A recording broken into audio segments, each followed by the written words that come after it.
An alert is a signal of problematic application behavior. When something unusual happens to your application, an alert can bring that anomaly to your attention. In order to detect unusual events, you need to define the norm so that you can then define anomalies. In order to define both that normal and problematic behavior, you need metrics. Metrics are measurements of the behavior within your application. Metrics get created from logs and other data. These high volumes of data get aggregated and collected into easily digestible metrics. This aggregation process that reduces that data to metrics is often called a metrics pipeline. Clement Pang is the chief architect of Wavefront, a company that builds metrics and alerting software for enterprises such as Box and Lyft. Clement joins the show to discuss how these large enterprises use alerting and metrics, and how to build a company around metrics and alerting, since he built a company around metrics and alerting, which is called Wavefront. And this also includes the data engineering that was involved in constructing the metrics pipeline for Wavefront and how other companies build their metrics pipelines. We've done so many shows about monitoring and DevOps and data engineering. You can download the Software Engineering Daily app for iOS to get all those old episodes. You can easily find them by searching within the app for topics that interest you, and you can find new topics and new episodes that might interest you as well, based on your listening history and the recommendation system that we have built. You can upvote the episodes you like.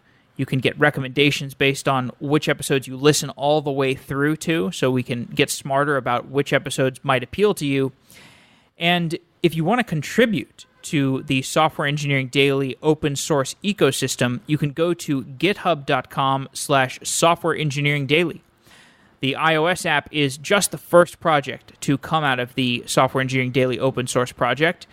There's several others. We've got an Android app that's on the way. It's in testing right now. It'll be out soon. We've got, of course, the iOS app if you're a Swift developer or Objective-C. We've got a recommendation system and a web front end. So we're working on different projects at all areas of the stack, and anybody who wants to contribute is welcome. You can join our Slack channel. You can go to github.com/softwareengineeringdaily, or you can always send me an email with any kind of feedback, suggestions for the apps, or if you're curious about how to get involved. So I look forward to hearing from you, Jeff at softwareengineeringdaily.com, and let's get on with this episode.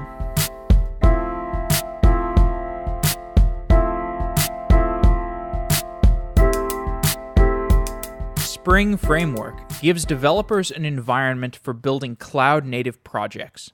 On December 4th through 7th, Spring One Platform is coming to San Francisco. Spring One Platform is a conference where developers congregate to explore the latest technologies in the Spring ecosystem and beyond. Speakers at Spring One Platform include Eric Brewer, who created the CAP theorem, Vaughn Vernon, who writes extensively about domain-driven design, and many thought leaders in the Spring ecosystem. Spring One Platform is the premier conference for those who build, deploy, and run cloud-native software. Software Engineering Daily listeners can sign up with the discount code SEDaily100 and receive $100 off of a Spring One Platform conference pass, while also supporting Software Engineering Daily. I will also be at Spring One reporting on developments in the cloud-native ecosystem. I would love to see you there and have a discussion with you. Join me December 4th through 7th at the Spring One Platform Conference and use discount code SEDaily100 for $100 off of your conference pass. That's SEDaily100, all one word, for the promo code. Thanks to Pivotal for organizing Spring One Platform and for sponsoring Software Engineering Daily.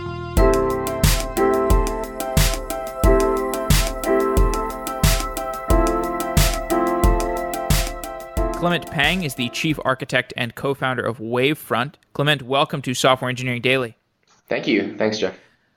Yeah, it's great to have you. And today we're going to talk about metrics and alerting. Alrighty. You work at an enterprise analytics company that you helped start, and metrics translates into business value in a lot of ways. That's right.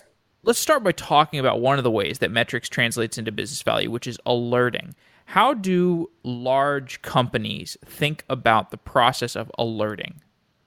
Sure. So I think when we started Wavefront, we had the idea that enterprise monitoring should be based on metrics, and there are a lot of choices there. You could the old school way is kind of just checking it to see if the machine is up or down, kind of just pinging to see whether it's there or not.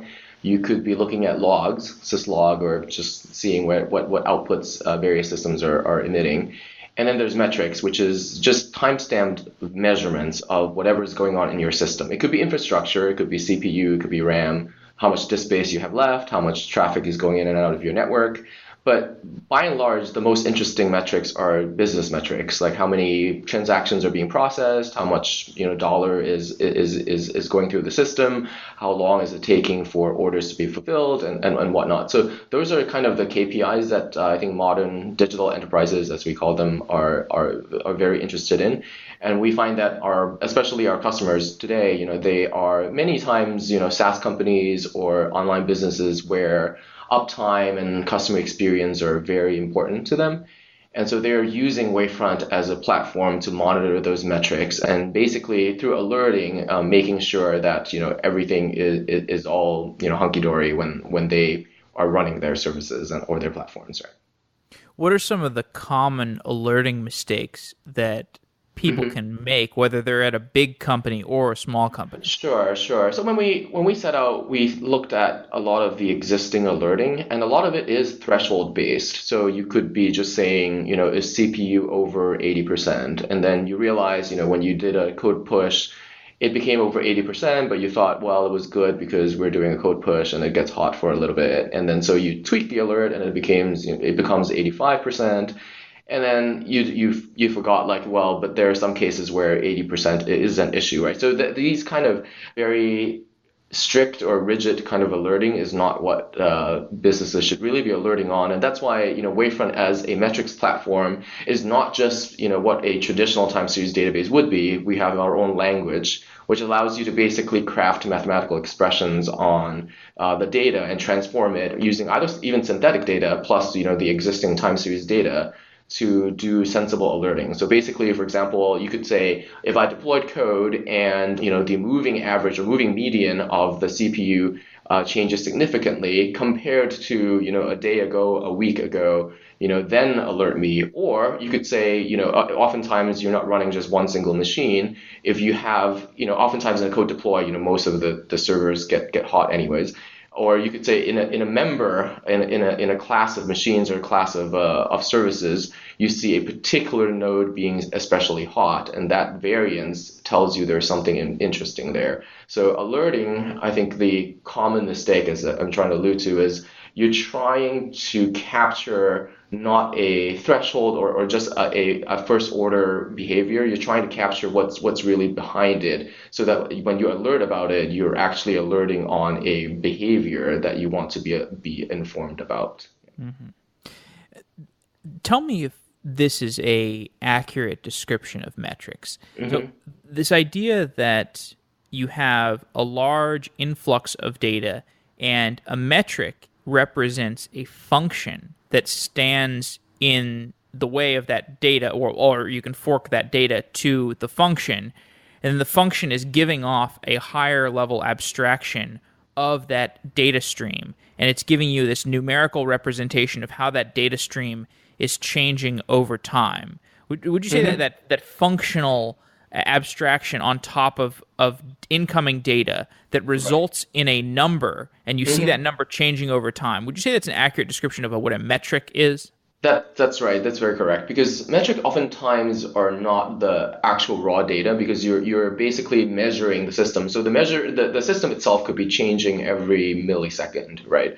But you could think of your function, as you described, as a box where it's observing what's going through in the system and generating some kind of metric out of it. The most common forms of metrics are, for example, like gauges, kind of like your speedometer on your car. So if I were to take the speed of your car every 5 seconds, that's a metric, right? Even though that speedometer could be just swinging back and forth. You could also have a counter, which is very common in these days, where you're tracking requests. You even could be tracking a latency with a counter, and that through a first derivative, you could actually get the rate and get interesting things out of that. More often, very recently, I should say, is we're also seeing histograms being pretty widely deployed, which is basically it's observing every occurrence as it passes through the system, but generating some kind of a summary of that data. So you could very easily compute, for example, the mean of whatever that's coming through a black box. But you could also have pretty smart things to do about that stream of data that's flowing through by looking at how you could bin the data, right? If you have an algorithm that could decide how you could bin them into sensible buckets and count what is in all those buckets, and have some way for that bucket to be preserved, then you could do interesting things like just looking at P95 on a single on the stream of data that's flowing through, but also combining multiple of these histograms into a summary so that you could actually get the full P95 or the real P95 and the real P99 of data streams that's coming through multiple systems in your deployment. Mm-hmm. Mm-hmm. As we draw towards a discussion of how to use metrics and anomalies and alerting, let's set some context. It's 2017. Mm-hmm. There has been a lot of change over the last several years about how developers and operations interact at a typical enterprise, especially because there's been this rise of tooling. There's obviously infrastructure as code, and then all of this other really nice tooling that was built on top of that, really in a compressed frame of time, 3 to 4 years or 5 years since the infrastructure as code movement. So what's the modern relationship? And I know it changes so fast, so that's why I want to get your take on it. What's the modern relationship between developers and operations at a typical enterprise? Right. So I think a lot of our customers, and again, I refer to them as digital enterprises, they are oftentimes finding that their developers are the one that's actually managing the infrastructure itself. And so one of our customers is a big ride-sharing company in the city, and so there's probably only two. And so they really wanted to have their developers be the one that handles on call. And so they decided very early on that there would be just a very clear segmentation of developers and operations folks. What it means is that when you write code, you're thinking of how you're going to monitor it. You're thinking of how it's going to run in production. And if there are issues in production, you're basically on the hook to deal with the issue. Now, I think that's kind of an extreme form, I would say, of DevOps. I think most places have developers and they have what we are now terming as DevOps, which is kind of an overloaded term. But it does signify that in the industry as a whole, the idea that developers do engineering and IT folks do operations is slowly beginning to blur. And so developers themselves wants to be kind of involved in the deployment of their code, of their software, and operations wants to have an opinion on how the code is structured in an architectural sense so that they know how to operate it best. And I think metrics is kind of in that juncture because developers want to know, it's almost for it's kind of a very visceral thing when you actually see your code running in production, people clicking on it, and it actually, working and giving, a good response, or the customers enjoying the piece of code that you wrote, right? So the way that developers get that kind of feedback is through, get some kind of metric, whether it could be logs, it could be, or maybe even a tweet on Twitter that says, that this feature is awesome.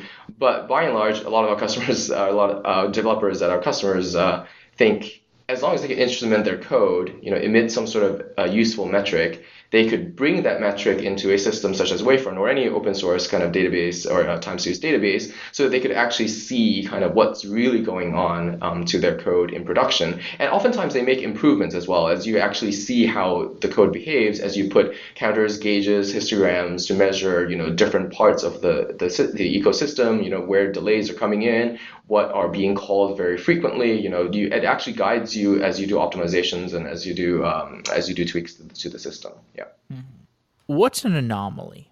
Okay, that's actually a very good question because our CTO at Wavefront, he actually spends a lot of time thinking about it. So what I'm trying to explain here perhaps is parroting kind of what a lot of the work he has done.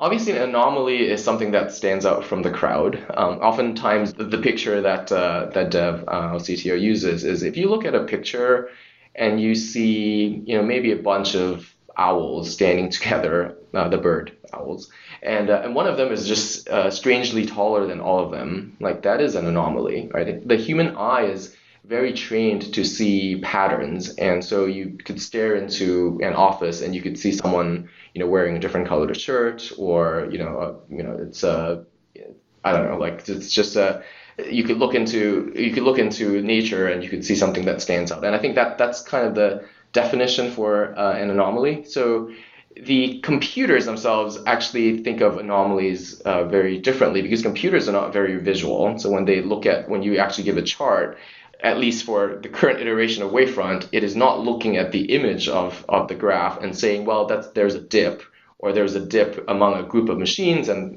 that's an issue. So the anomaly in computers is oftentimes a deviation from a mean, a standard deviation that's off. It's because it's comparing to historical data that's lagged, and we notice a deviation. It could be that in Wavefront we have Holt winters where you could forecast into the future and basically doing triple exponential smoothing, and you're basically saying, if I hide the most recent data points and I do my forecasting on that data, and then I look at my real data and I see a deviation from that. So all of that are kind of mathematical definitions of anomaly.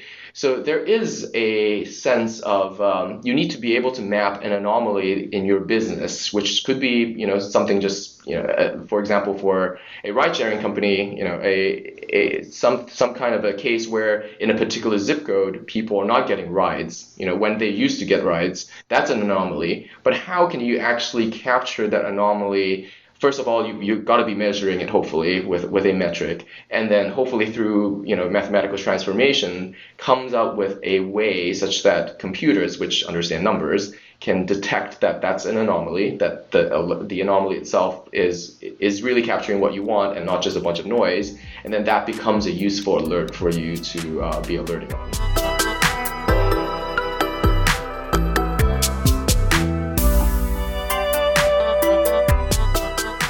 If you are building a product for software engineers or DevOps engineers, consider advertising on Software Engineering Daily. There are 24,000 engineers that listen to Software Engineering Daily on a daily basis. And if you've got a product or a service that you would like to get into the ears of those developers, we'd love to have you as a sponsor. You can send me an email, jeff@softwareengineeringdaily.com, and I'd be happy to tell you more about our sponsorship options and some of the success stories. We've got many repeat sponsors like Hired.com, Datadog, MongoDB, Amazon Web Services. These are big companies that know how to market to developers, and they have their advertisements run on Software Engineering Daily. So send me an email, jeff@softwareengineeringdaily.com, or if you work at a company that you think should sponsor Software Engineering Daily, tell your manager and have them send me an email. Thanks again to listening to the show and all the listeners who support the show by checking out the advertisements. You are much appreciated. Now let's get on with this episode.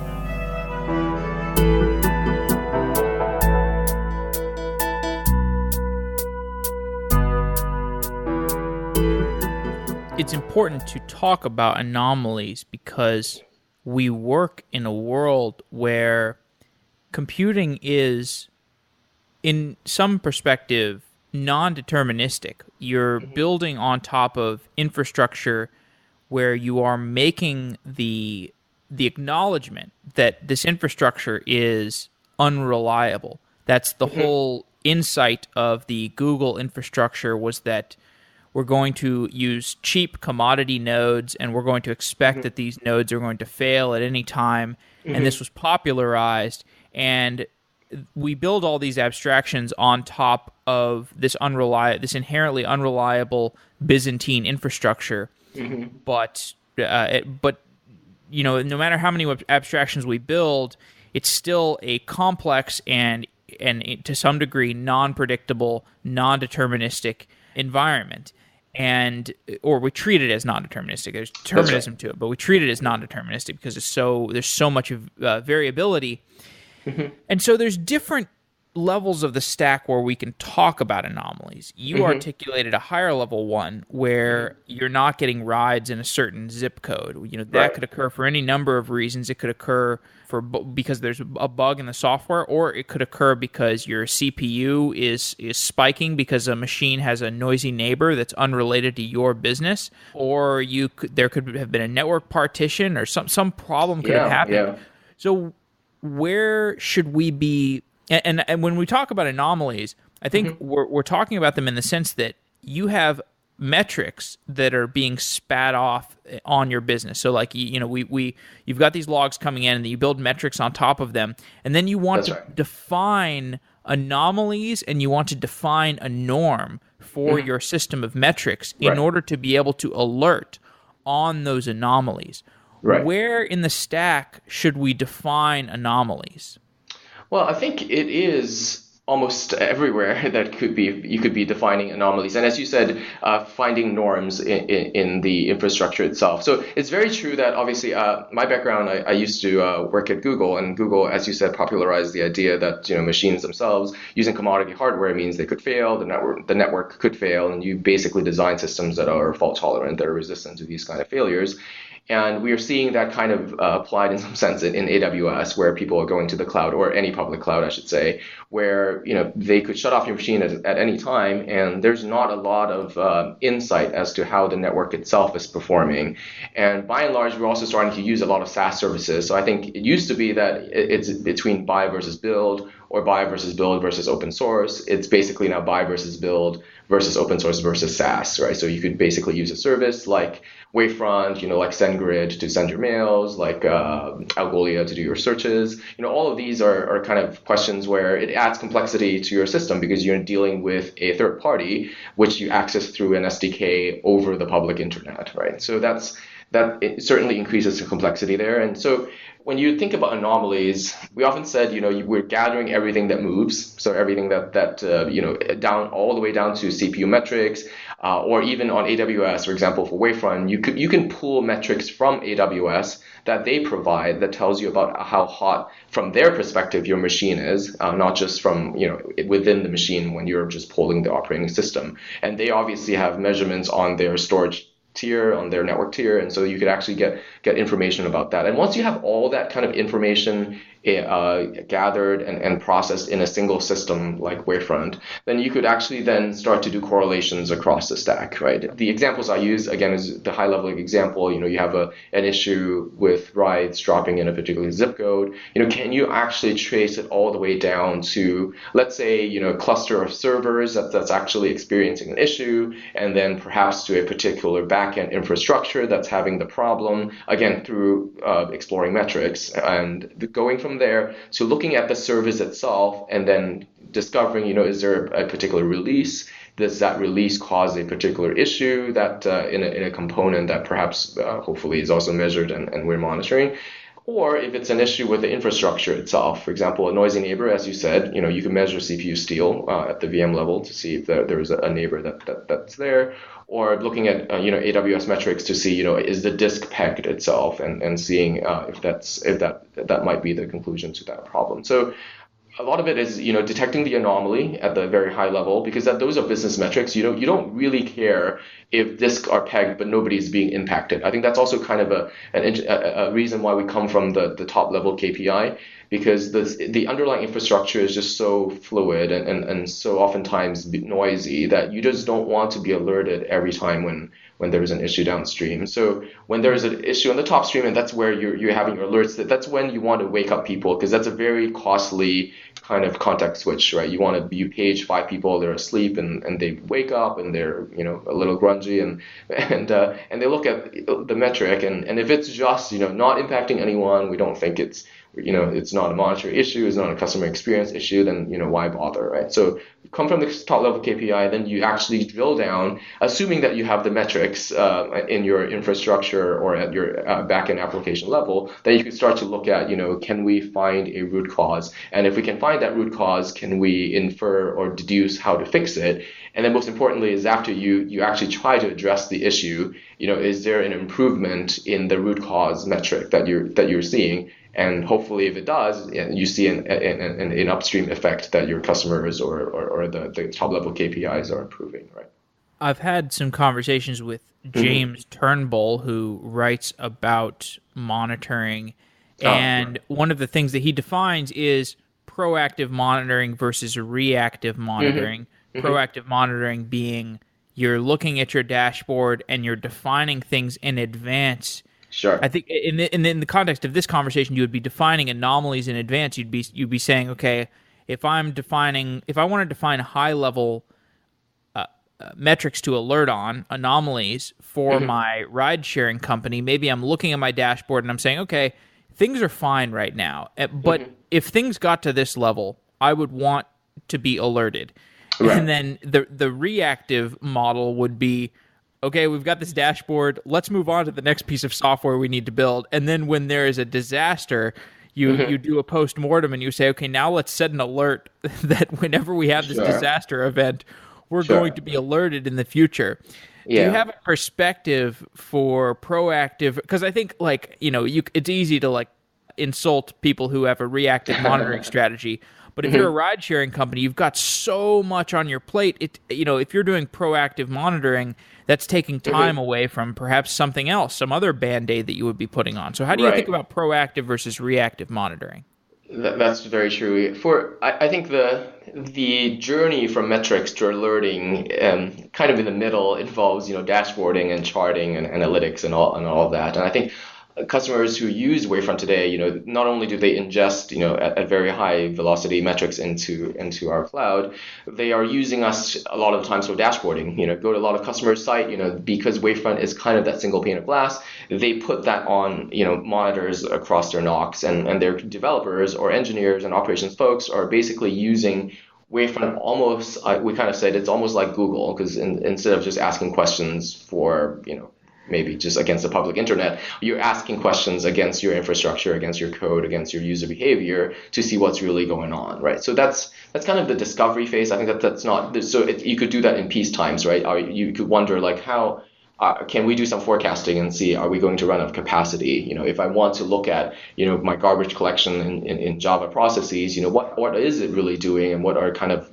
telltale signs that it's not going well, or we need to tune garbage collection. So you could do that all the time. And obviously building dashboards on monitors so that people are aware, kind of, they look up and can see, if I have a question, if I have an inkling that we just did a marketing campaign and I want to see traffic, is it actually having a negative impact on the system? They could just look up, and that's kind of more, I would say, proactive than it having an issue.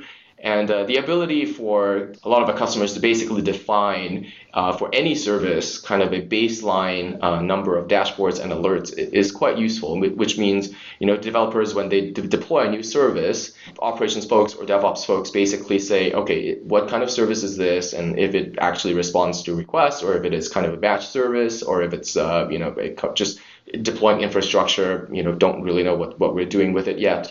They would then say, okay, now we need to instrument it. We need to put the right agents on it. We need to, if they're already emitting metrics, most companies have a policy where, that there's a data lake that's like Kafka, where all the metrics would go there to begin with. So any new service, the metrics would be there. And having that metric being in Wavefront means, there are pre-canned dashboards and pre-canned alerts. So, which, hopefully is battle tested over the years, so that when people launch the service, they're not flying blind. They have instrument panels, if you will, that they could look at their service.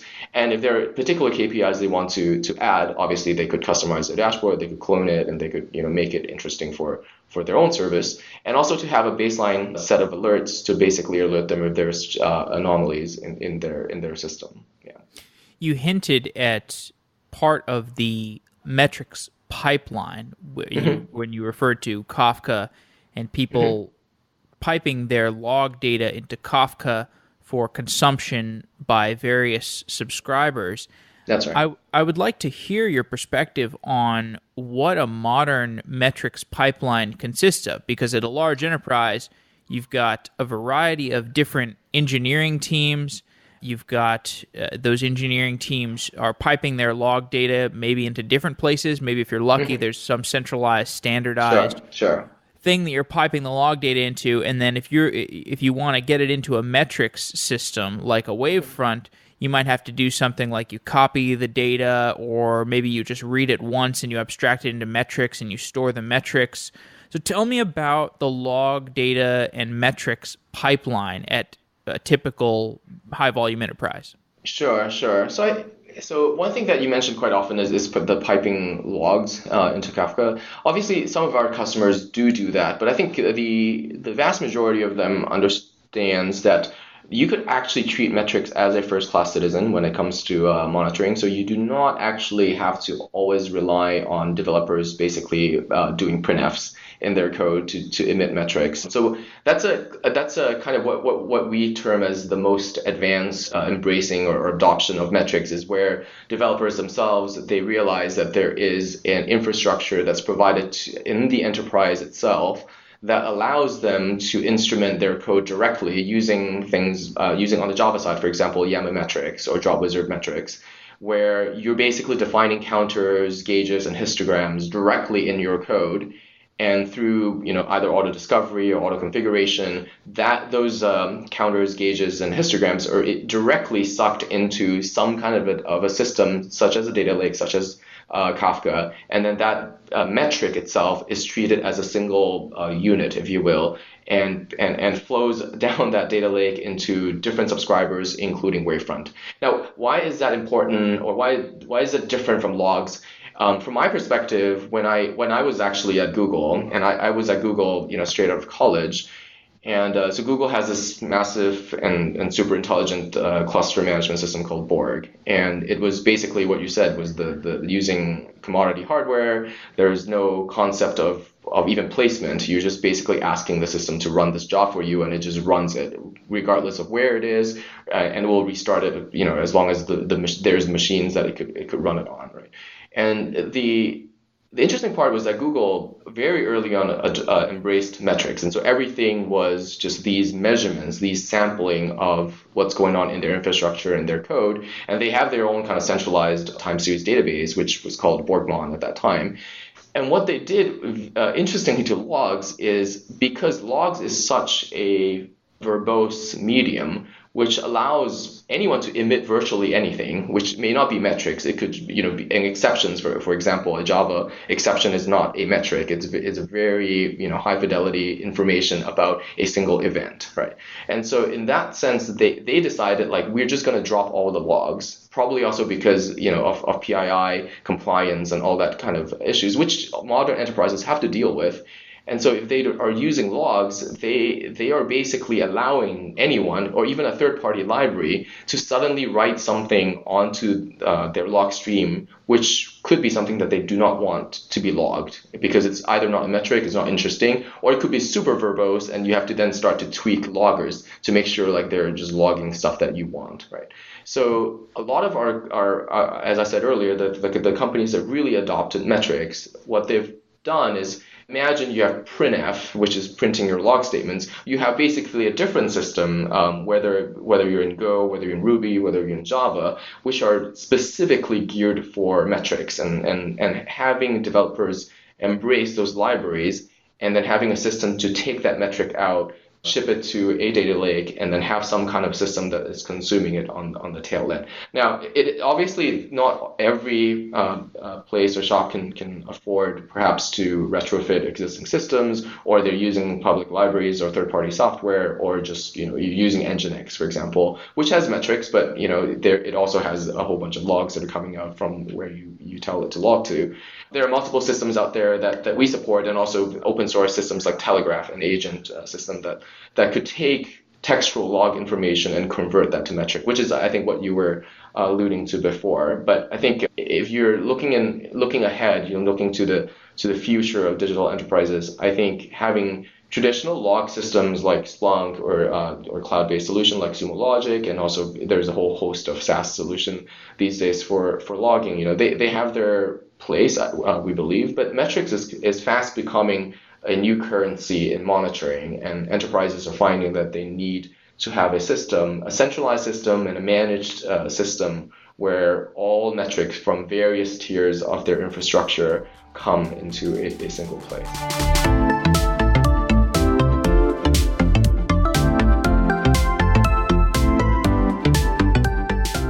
Indeed Prime flips the typical model of job search and makes it easy to apply to multiple jobs and get multiple offers. Indeed Prime simplifies your job search and helps you land that ideal software engineering position from companies like Facebook or Uber or Dropbox. Candidates get immediate exposure to top companies with just one simple application to Indeed Prime. And the companies on Prime's exclusive platform message the candidates with salary and equity up front. Indeed Prime is 100% free for candidates. There are no strings attached. Sign up now and help support Software Engineering Daily by going to Indeed.com/SEDaily. That's Indeed.com/SEDaily if you're looking for a job and want a simpler job search experience. You can also put money in your pocket by referring your friends and colleagues. Refer a software engineer to the platform and get $200 when they get contacted by a company, and $2,000 when they accept a job through Prime. You can learn more about this at Indeed.com/prime/referral. That's Indeed.com/prime/referral for the Indeed referral program. Thanks to Indeed for being a continued sponsor of Software Engineering Daily. If I ever leave the podcasting world and need to find a job once again, Indeed Prime will be my first stop.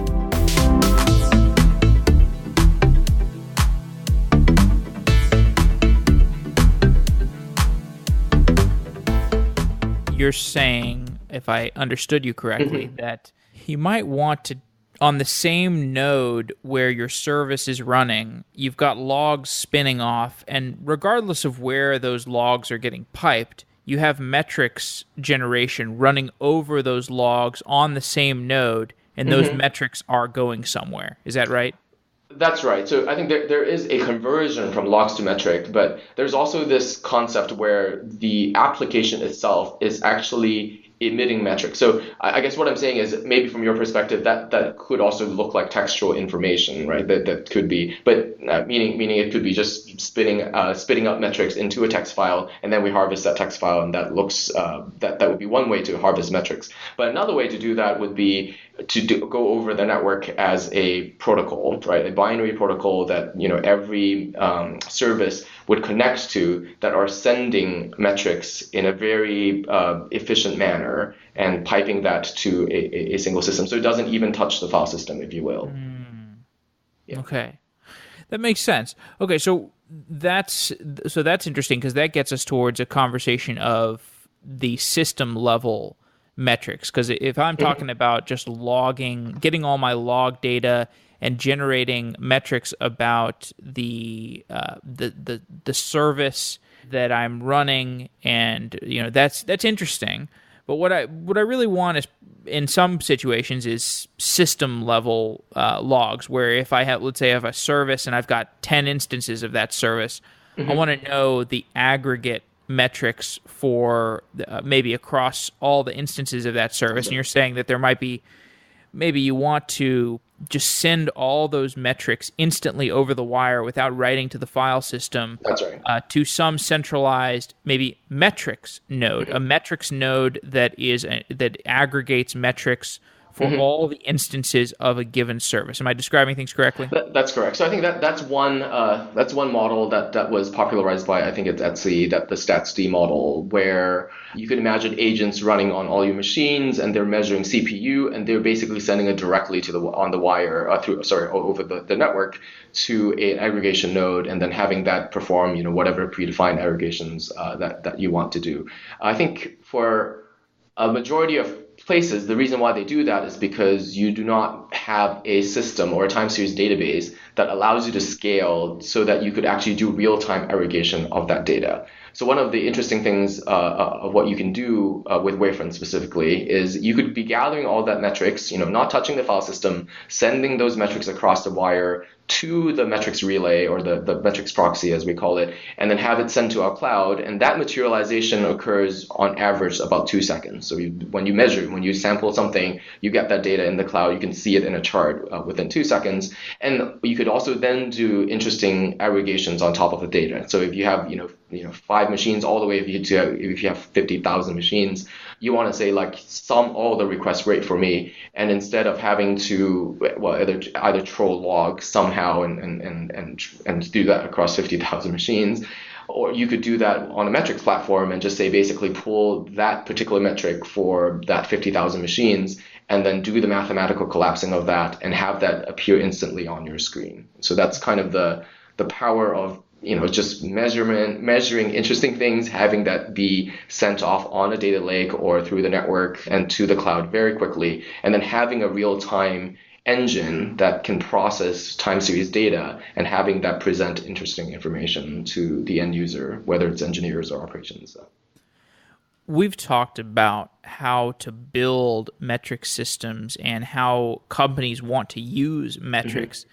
I want to ask you, how do you build a metrics company? What are some non-obvious rules for building a metrics system like Wavefront? So I think I think this is about kind of the challenges or the journey of Wavefront. So I think we started Wavefront about 4.5 years ago, and I think that actually was a response to kind of when I left Google and started my first company, and I was curious about just how to do monitoring, right? How do companies outside of Google do metrics? And at that point, it was Nagios, Ichinga, and then everything else was doing logs. So you need a centralized logging system, and so you need to make sure your log statements look like a particular format so that you could grab them at the end of the pipeline. And then you're building these dashboards, and they were slow and they were cumbersome. And then at that point we realized like, okay, so having a metric system or metric platform is valuable, not just to companies like Google, because we're just starting a company as a startup with just a handful of servers. We want to know all the things that we could measure, and we need a system that allows us to store those measurements and do interesting things with it. And that was kind of the origins of Wavefront. And I think there are certainly a lot of non-obvious things and not a lot of challenges that we had to face along the way. But certainly ingestion velocity is one of those things.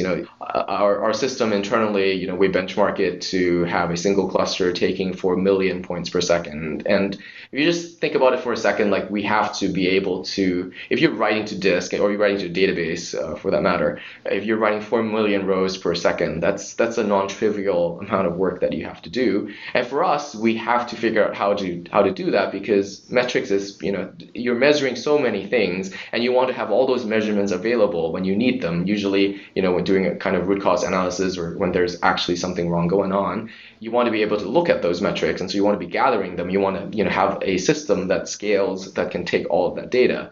So a lot of the work was to make sure that we have the ability to ingest at a very high velocity and that we wouldn't have an artificial ceiling. And so meaning we have to have distributed systems, we have to have distributed storage, we have to have the ability to have high availability so that when we actually do work on, do maintenance work or just upgrade work on our system, that the system is up from the customer's perspective against, for example, a share nothing kind of mirror, so that we could do work on the other side.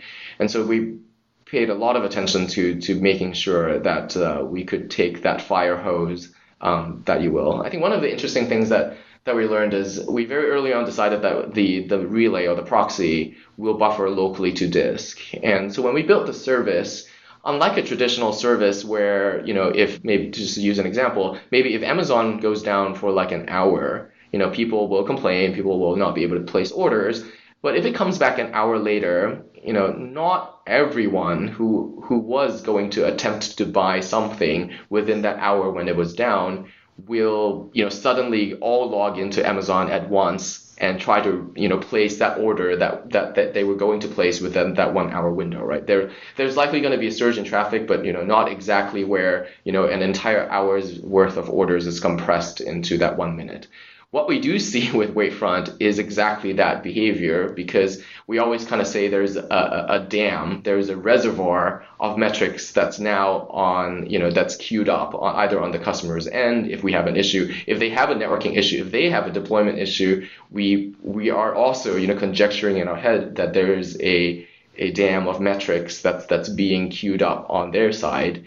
And our system needs to be able to handle that surge, right? It just will not. The system will not return to normal until that entire. Let's say the outage was for an hour, until that entire hour's worth of metrics is dequeued onto our Wavefront cloud. And so, if you're designing your system, you got to be designing for that kind of worst case scenario, so that because people want their metrics and people want to be able to go backfill kind of historical metrics that might be missing. Due to whatever issue that they had with the proxy or with their connection. So I think on the ingestion side, there was a lot of lessons that we've learned to come to where we are today. And then on the querying side is also interesting, because we work with Snowflake, which is a public data or cloud data warehouse company. And so they are certainly no strangers to query optimization and all of that, and they use Wavefront as a monitoring tool.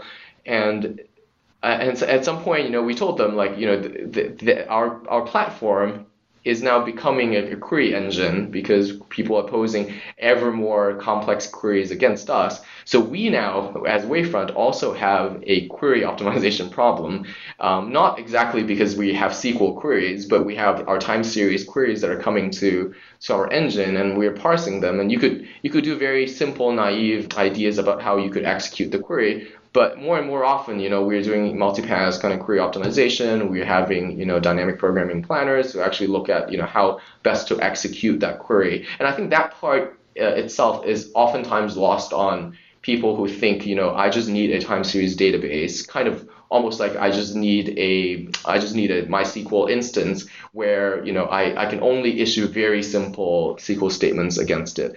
The issue of having a metrics platform is not just to be able to take that data, but to actually be able to ask interesting question against it and be able to get meaningful answers very quickly, right? So we put ourselves to a bar where we said we want queries on average to return under 100 millisecond, right? So a blink of an eye is about 400 milliseconds. So we want our queries to be coming back under 100 milliseconds, so shorter than a blink of an eye, so that when people are dealing with metrics, they could get answers very quickly. So very quickly, that problem then becomes, how can we capture the intent of the query? Because oftentimes the query contains a whole bunch of operations on it, whether it's moving windows, statistical operations, missing data functions, doing lags and leads on the data, and we have to figure out what is the best way to execute that query against all the different tiers of data storage that we have,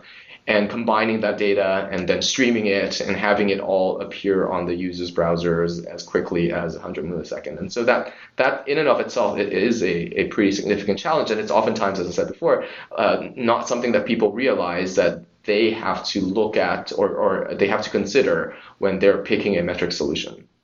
I was talking to somebody about dashboarding, and one thing that they said was sometimes if you're building a dashboarding product, there can be a problem if you're reading from, for example, a data warehousing solution like a Redshift. Mm-hmm. If dashboard is reading from Redshift and your Redshift performance is problematic, then sometimes the user is going to blame the dashboarding tool when it's actually an upstream problem. Right. Is that ever an issue with when you were building Wavefront, where you had customers who had upstream issues, and then they would end up blaming Wavefront, or is there? And if that's a problem, is there a way to get out ahead of that? And perhaps if you're integrated with a certain piece of technology, say, hey, we're having lag from this data pipeline or something like that. Yeah. So interestingly, being a metrics company, we could have metrics even on the metrics themselves. So one of the things that we oftentimes measure at all of our proxies is kind of the delay or the difference between the timestamps that we're seeing and the wall clock. So we could actually detect, for a customer, they're saying, okay, why did this alert not fire? Why is my chart not looking correctly? Usually on the right edge, because that's the bleeding edge of data. And oftentimes we could then go into our metrics of their metrics to actually take a look and see, okay, well, we see that for those data center, there is some lag that we're observing. That's not normal. That's an anomaly essentially compared to what we were seeing before. So that's one way to look at that. We oftentimes it's very difficult for us to just basically timestamp every data point, because that's if we're measuring a double and storing timestamp as a long, and then adding one more timestamp, which is again another 64-bit number, to basically say when we got that number, that you could see that explosion in traffic. But oftentimes we kind of almost wanted to have that behavior, which is we could store when we see that data. But I would say oftentimes we could basically infer from higher order metrics that there is an issue in the pipeline. There's some change in behavior that actually caused that upstream system to change. I think for actually a lot of our customers, actually, they very oftentimes will blame us because we're both the dashboarding tool and the back end, right? So we're both the storage query engine and all of that. Plus, we also build the front end. But oftentimes, what we actually find kind of strangely is that sometimes it's actually the user's browsers, because we are shipping so much information to users' browsers that if they have some kind of a plugin that is installed on Chrome that's inspecting like every input box or every DOM element to do some kind of interesting thing, I'm not going to blame stuff, but like password managers sometimes fall into that category, that when they are doing that they actually slow down the front end significantly enough that they think there's an issue with the back end. But very oftentimes, actually nowadays, when people report that their browser is slowing down, that we would actually say, can you give us a dump of all your plugins, so that we could actually take a look and see maybe that's actually, or run it in incognito or something like that, or try a different browser and whatnot. And we oftentimes, because we do so much rendering on the client side, that we run into basically bugs in the open source browsers that we have to report, or basically tell the user like, hey, we know that this is an issue. This is let's say the Chromium bug that you can use to track this, and that's so that's a different angle to the whole spectrum, right? We now have such complicated client-side technologies all the way to back-end technologies that anything in that chain could be an answer to why the system is slowing down. Yeah, but having metrics obviously help us narrow down what's going on. Our time is short here. I want to wrap up by asking you, what's in the future for metrics and anomaly detection? Right. So obviously, we have been looking and investing heavily on doing things like automatic anomaly detection, forecasting, and even automated alerts, and maybe ultimately self-healing systems as well. I think as a metrics company, we have actually never deleted anyone's data, even though on contract we probably have retention time that requires it to be at least a year or a half or so. But we basically discovered in our system that we actually do not need to delete data, because storage of gigabytes or terabytes of data is so cheap these days. It's a computation, it's a computational logic to sort data and all of that's expensive. So having all of that data being available, and because we are so fortunate to have worked with so many companies through the years with alerts, we actually have labeled data sets of time series and kind of time spans where customers themselves think that they are anomalous, right? So we've looked heavily in recent years that can we actually look at that data and just basically say, by applying learning algorithms on the label data, that we could say a new customers, when they are onboarded, without them actually putting any alerts into the system, we could actually detect issues in their input data. As our CTO dev, he's really the forward thinking person as to seeing like how the industry itself would progress. He oftentimes said, can we actually then have Chaos Monkey plus, where an AI is actively trying to break the system. And a system which includes Wavefront is actively trying to defend against it and defend infrastructure outages, defend against even outside attackers, defend against code bugs and whatnot, and have the system be able to infer, at least to alert on systems, on issues without the user. It's kind of, as you said before, like doing reactive kind of monitoring. And then ultimately having the machine learning be able to generate solutions. I think always the joke that we kind of said is, maybe 90% of all outages are because system runs out of disk space. That's probably, overgeneralization is probably a joke. But, there's also we need machine learning for it. Yes, and it's also often the joke that, your RF temp or something that, remove stuff over var log because it's probably filling up disk or something. So there's always something that people do anyways, like when they react to certain kinds of situations, or, restarting nodes on Amazon is kind of a pretty common thing that people do, which we do track. We have all those events in Wavefront if you decide to send that to us. So we could actually infer that for these particular metrics that are coming in, we know that it's anomalous. We know that in the past a human goes in and restart those machines. And so we could actually then say, well, imagine that you get paged instead of saying that there is a problem. You actually get paged and said there is an 80% chance that this could be fixed if we just restart these set of machines. Do you want to proceed? And you said yes, and then maybe the alert clears. And if the system is confident enough, then maybe perhaps if it detects that 90% of the time doing this fixes the issue, then it's just going to do it on its own as kind of a first line of defense, and then basically page people only when it's necessary. So that's kind of the things that we're thinking about at Wavefront when it comes to the future of metrics and just automated alerting and automatic remediation. Sounds very promising. Well, Clement, thanks for coming on Software Engineering Daily. It's been great talking to you. I think this was a really good conversation, a lot of dense material. So thank you. Appreciate your time. Yep. Thanks a lot.